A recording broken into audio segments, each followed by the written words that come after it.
د ټولو پیغلو زه عزت او احترام کوم. د ټولو پیغلو زه عزت او احترام کوم، چې حیادار وي غیرت ته سلام کوم.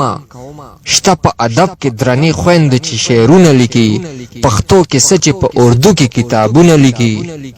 خو نن یو پیغلې په پښتو ادب حیا بایلله، شاعره شوه خو بس شمله یې د بابا بایلله. کله په سړک باندې ځان نه تماشه جوړه کړي، چې ډک بازار کې ناڅاپي مشاعره جوړه کړي. پښتنې پیغلې د ظلمو په منځ کې تلل نه کوي، خپله حیا ساتي په ډاګه شرمول نه کوي.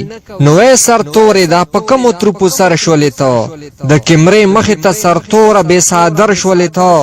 په زړه کې وایې چې لما تماشایان چاپیر دی، خو داسې لګي لکه ګن چې مچان چاپیر دی. قسم دی تا خو د پښتو ادب جامع ویستې، د پښتو ژبې د هر ځای کې جنازې ویستې. په هر بازار کې په سرتور سر شاعري مکوا، پښتو ادب کې د خپل حسن بازاري مکوا. بس کړه قلم باندې دنیا ته ښه پیغام رسوا، د پښتنو پیغلو تاریخ تر لوی مقام رسوا. ټول دنیا ته د پښتون کلتور مثال جوړه شه، ټول دنیا ته د پښتون کلتور مثال جوړه شه. ته د تور سرو هر دشمن ته توره ډال جوړه شه. وکړه پرده کې خپل ولس ته ښه درنه شاعري، ته به درنه شې هم هغه به وي خوږه شاعري.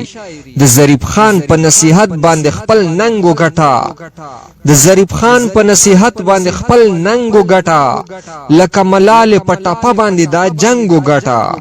د خپله کوره چې خدمت د ټولو ژبو کوي، دنیا به خود فخر په داسې رنګ تور سرو کوي.